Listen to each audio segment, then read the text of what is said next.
called freedom. Freedom is something for which you fight, and then you win. If someone gives it to you as a gift, it is not really freedom.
In our society at the present time, some specific rights which had been won through struggle by the people in the colonial period are now in the process of being eroded. One takes the most obvious, the electoral process. In Guyana, it is now, I think, widely known inside the country and outside of the country that first of all, the Americans intervened along with the British to abort the democratic process from 1953 onwards. And secondly, that once the present government got into power, it extended the scale of electoral fraud so that we cannot claim at the present time to be a politically enfranchised people. We cannot claim to have chosen our own national government. And that is one level. Below that level, you find that there is reproduced in every facet of the national life the same anti-democratic tendencies. So that there are no local government elections, for instance. They have local government elections are postponed every time they come due with ease, with no concern whatsoever, with no reaction.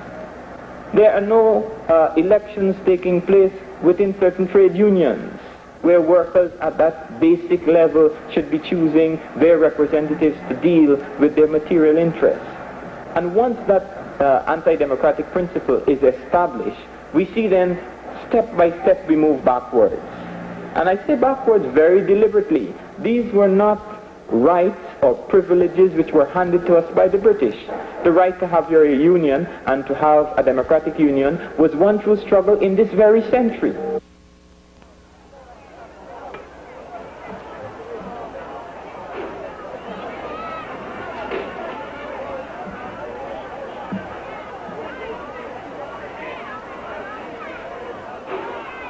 the right to have democratic elections was won only in the late 1940s and in 1953 when there was universal adult suffrage. So that these recently conquered rights are now in the process of being withheld, eroded, dissipated in one form or fashion.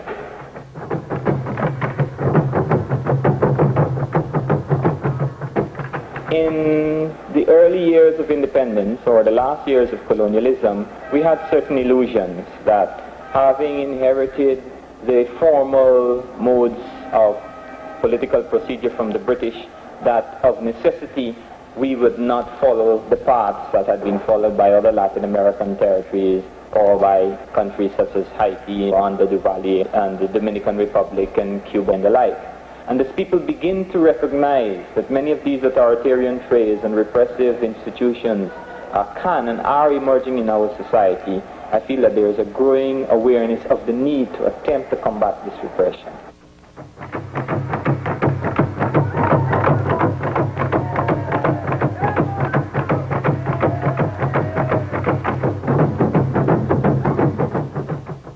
One of the significant areas in which repression is taking place is the whole area of the media, the newspapers and the radios. We find that since the government has taken over the papers, it has ostensibly nationalized these newspapers, meaning in the interest of the nation, but in practice it is specifically in the interest of the ruling party.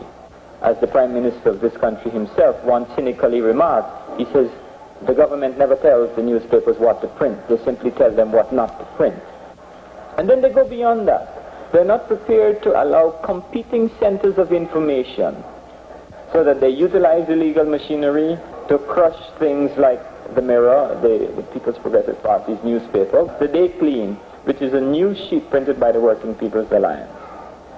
They had made it impossible for a political organization to print a newspaper.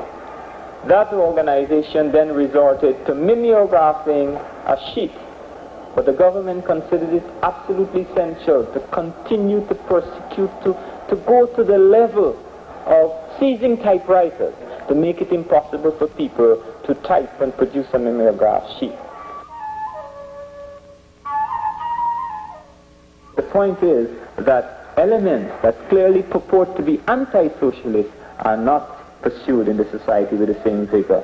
So it indicates the direction of the attack that is being borne by the government. It's not against reactionary elements, it's not against imperialist elements, it's really against anti-imperialist and progressive forces.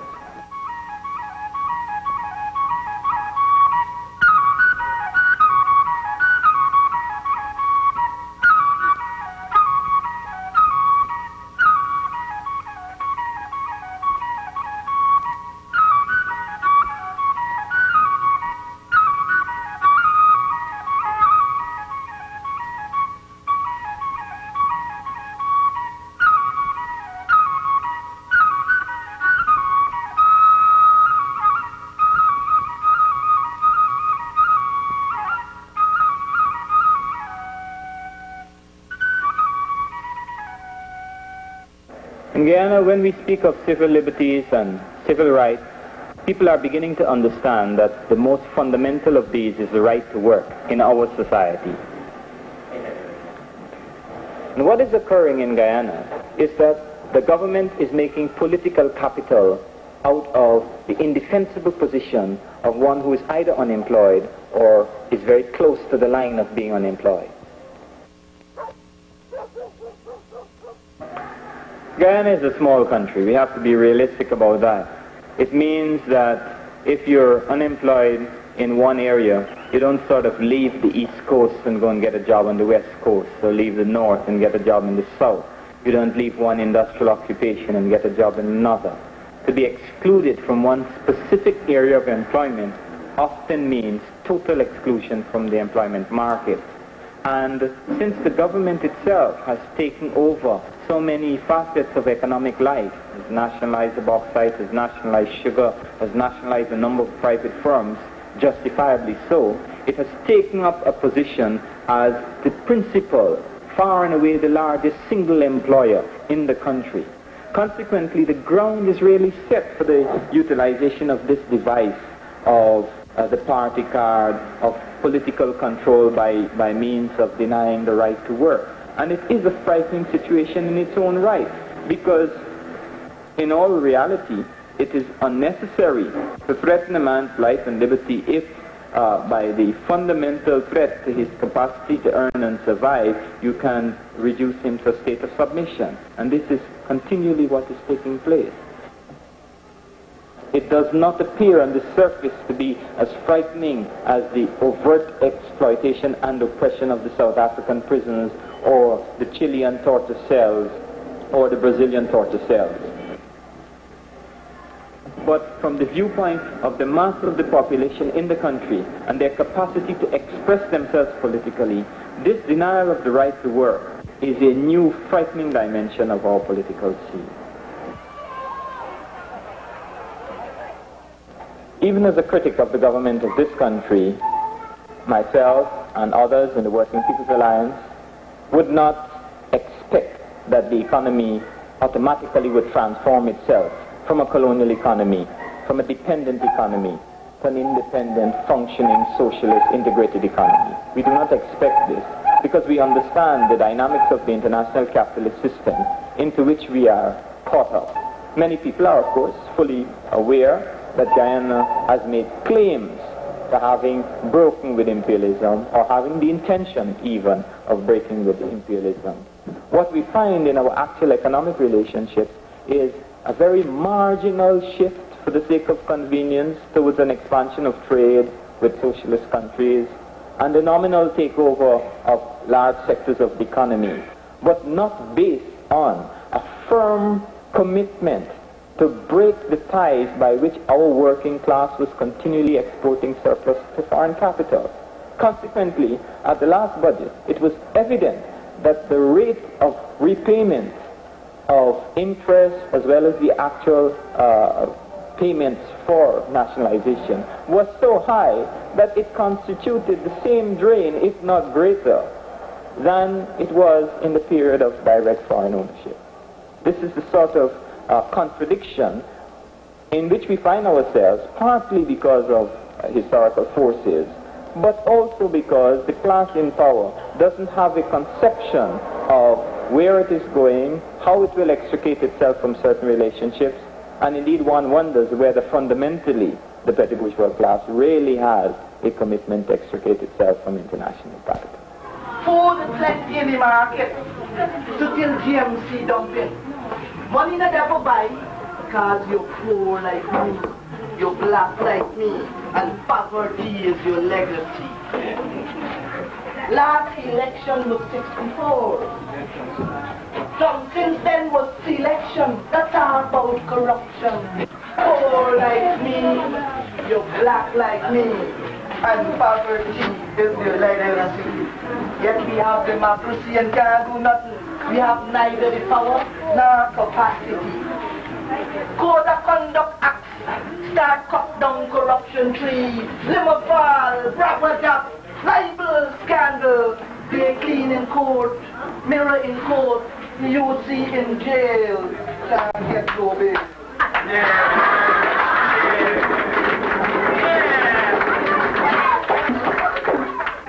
So, Kuni man, Buckman, black man, Chinese man, bury the act, renounce starvation, denounce corruption, announce revolution. Cause you're poor like me, you're black like me, and poverty is your legacy.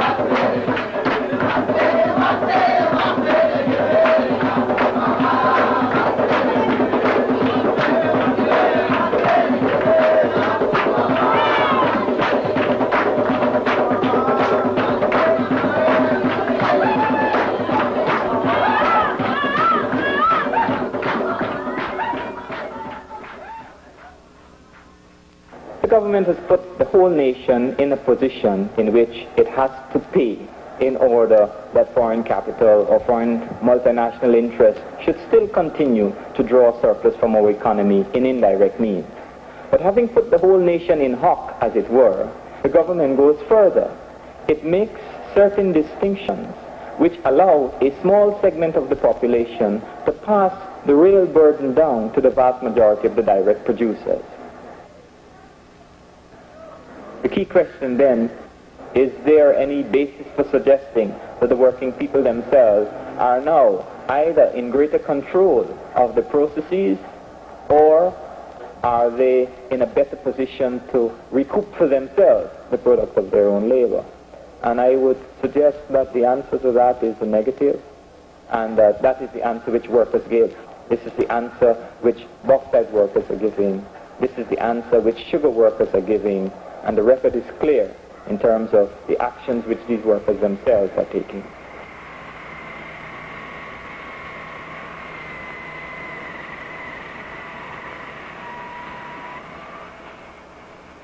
We then have to ask, is it that the entire Guyanese nation bears the strain?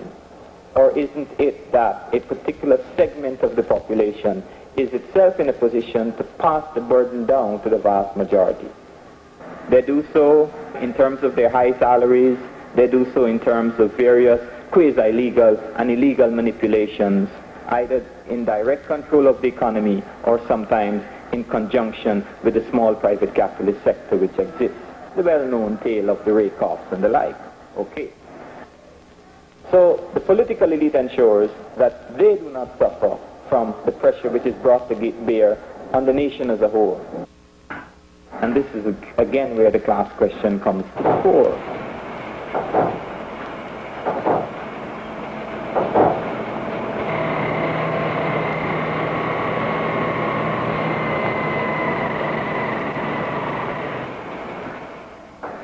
Economic crisis can always be measured in terms of statistical indices. But more important still, people in their day-to-day lives will know what it means to be living in a period of economic crisis. The people will know, the housewives will know what happens to be the price of goods in the shop at a given moment. They will know what items are short. They will know how difficult it is to move from one point to another because there is no public transportation or because it is entirely inadequate. And it is really these things that surround and dictate the lives of people. The fact of having to get up at 4 a.m. in the morning to get to work at 8, not because of any great distance, but because of a totally inadequate transportation system. The fact of leaving work in the afternoon and not getting home until the night, precisely because of that same transportation system.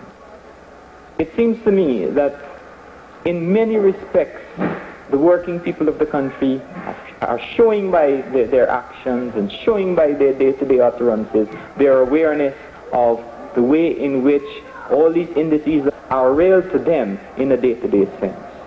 Their children show it in terms of malnutrition. Their old people show it in terms of inadequate medical attention. And one really doesn't say that this is a unique situation. It is found in so many parts of the third world. What makes it in a sense unique is that we are speaking in a political context in which the regime in power makes certain claims to egalitarianism, claims to justice, produces the very fancy brochures which would suggest that there is no such thing as malnutrition, that there is no such thing as starvation, debilitation, shortages, and the like, when a glance at the country, as it were, a reference to the living experience of people would show all of this to be false. The crux of the matter is this: the Guyana economy is in crisis. But over and beyond that, the working people are in the greatest financial and economic straits because the burden of oppression is constantly shifted down onto the shoulders of the working people. Guyana is known internationally as a place in which racial strife has taken place. Community violence reached a particular pitch one of the few third world countries that we associate with racial violence between two non-white peoples. And of course, the government in power claims that since they came to power, since the PNC came to power, racialism has more or less been dismissed in Guyana. The problem has been resolved.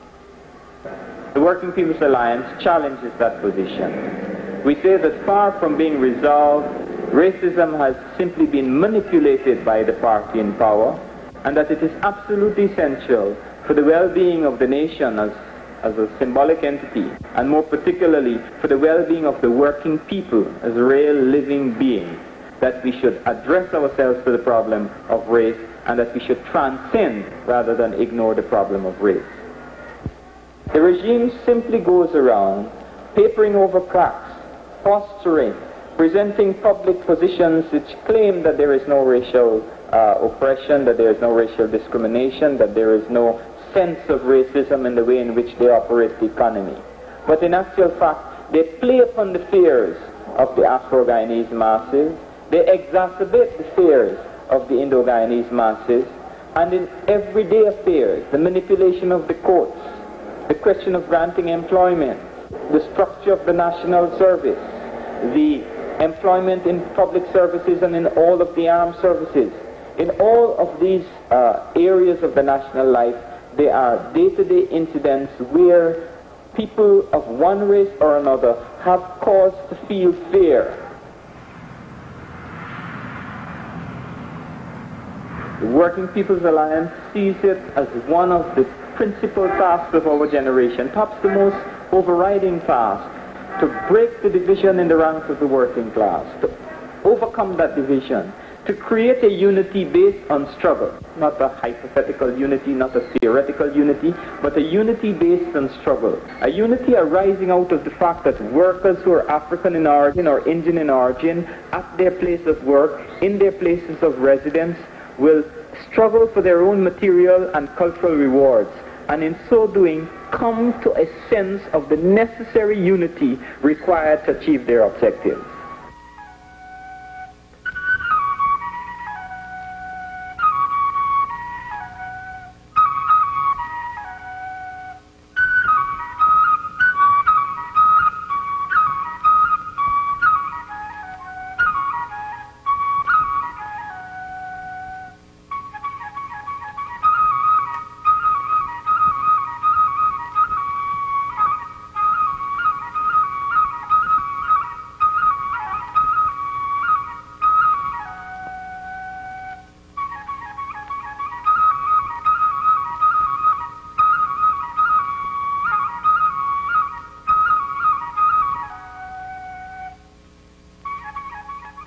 We have seen, I think, some evidence of this. We have seen workers in the bauxite sector coming to an awareness over the years that although they are predominantly African, their principal opponents by no means could be construed to be the Indian workers. On the contrary, that they should call upon the Indian workers to side with them in confrontation with the petty bourgeoisie, even when that petty bourgeoisie is predominantly African. We have seen Indian workers, I think, in recent years becoming more aware of the fact that their predicament is not simply because they are Indians or even because they are sugar workers, but because they are workers. And they are faced with an exploitative machinery, which includes Indian merchants, who will establish liaisons and links with the African petty bourgeoisie in order to ensure that the surplus produced in sugar goes into hands other than that of the workers themselves.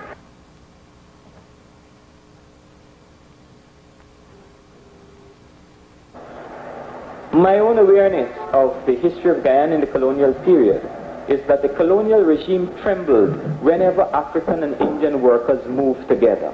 And on the basis of that and many other facts which can be adduced, I would say that when African and Indian workers move together, the local exploiting class will have a very short lease of life.